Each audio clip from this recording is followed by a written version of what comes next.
What are you looking at today, Krystal? This is the reality of life today in Gaza. Such is the desperation in Gaza. We captured the moment an aid truck of mattresses was mobbed, not far from the crossing where it entered. Fire from Hamas-run security guards frightens the crowd. And not for the first time, there is little law and order. Some people have been injured and killed just trying to get the basics. We'll take you today just for a short tour here. There's barely anything in the markets. Virtually no commercial goods are getting into the strip.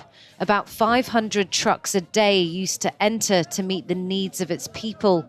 Their needs are now barely met, with only around 100 trucks a day. We are dying of hunger, poverty and everything. There's no shampoo to wash their hair. Look at what's happening to them. They have infections because of dirt and filth. Scenes of horror as humans are reduced to absolute desperation and children go hungry. Yet to Knesset member and Likud party member Tali Gottlieb, this is right. This is good. It's exactly as it should be. In an impassioned speech, she explained, per Google Translate, without hunger and thirst among the Gazan population, we will not be able to recruit collaborators. We will not be able to recruit intelligence. We will not be able to bribe people with food, drink, medicine in order to obtain intelligence. And we know that finding the abductees is a supreme and super important goal alongside the goals of fighting. Now, to be clear, this is a member of the ruling party actively celebrating and demanding starvation, dehydration, and medical collapse, demanding it continue indefinitely. Obviously, this is heinously immoral. Starving millions of civilians, half of whom are children, as a war tactic is a horror and a very clear war crime. It is unspeakably awful to imagine what these kids and parents are going through right now. I personally can't imagine the pain of a single day where I could not feed my kids, and this has been the daily hell for the 2.2 million residents of Gaza for months now. But it isn't only immoral, it also fails as a war tactic, even if you don't care about wasted kids, babies too weak to nurse, moms too malnourished to produce milk. There's a reason, after all, that Israel has failed to rescue a single hostage. Even if they were actually serious about cultivating collaborators in their hunt for Hamas, they would surge aid to the civilian population, create a rift between Hamas and those civilians by offering a path to peace outside of armed resistance. Give them something to gain by cooperating. Just as in German bombings of Britain and Allied bombings of Germany, it turns out terrorizing a civilian population does not win support for those who are inflicting that catastrophic pain. Of course, hunting Hamas is not actually the primary goal of Israel's assault on Gaza. Bibi and his ilk have always found Hamas to be a useful foil and supported them for exactly this reason. October 7th did not change this fundamental dynamic. The real goal is retribution, to slake the appetite for destruction, for Bibi to try to cling to power and ultimately to destroy Gaza so that Israel might succeed in convincing its U.S. benefactors that completing their ethnic cleansing by pushing Palestinians into the Sinai Desert or elsewhere is actually a humanitarian option, since their homes, schools, mosques, hospitals, and markets have all been destroyed. In this light, imposing mass starvation on the population makes plenty of sense. Hold them hostage, denying them the basics of life, unless they agree to, quote, voluntary migration. Of course, no migration is actually voluntary when you were forced to it by having your house bombed and your children starved.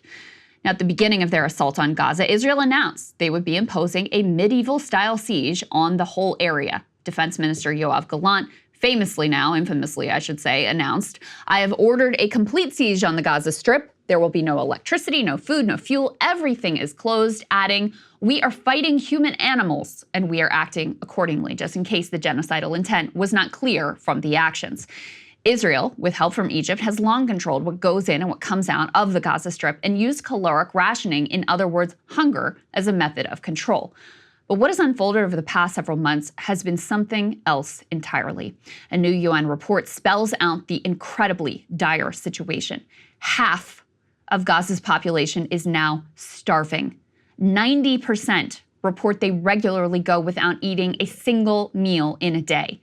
They write that, quote, Gaza risks falling into famine unless access to adequate food, clean water, health, and sanitation services is urgently restored. The entire population, about 2.2 million people, is suffering crisis or worse levels of food insecurity.